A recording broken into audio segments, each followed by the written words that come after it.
يلا بينا بقى نعمل الرز بلبن النهارده. معايا كيلو ونص من اللبن غليتهم وحطيت عليهم كوبايه من السكر وباكت من الفانيليا. كمان معايا نص كوبايه من الرز غسلتها كويس وصفيتها وحطيتها في حله وحطيت عليها ميه كتير عشان يستوي فيها كويس قوي، وعشان كمان محتاجه استعمل الميه اللي فيها. بستنى لما الرز يبتدي يغلي ويستوي كويس قوي وبعدين ابتدي اضيفه على اللبن.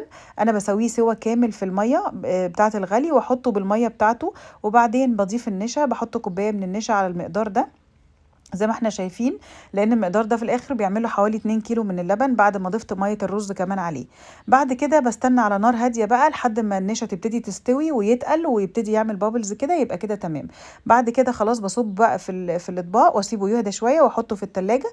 وبعدين لما اطلعه بقى ابتدي ازوقه بالفاكهه، واللي حابب ياكله بالفاكهه بيبقى حلو جدا ورطب في الصيف اللي احنا فيه، واللي حابب ياكله بقى بالمكسرات والزبيب والقرفه وجوز الهند برضو بيبقى يجنن. والف هنا وشفا. وده كان الرز اللبن معايا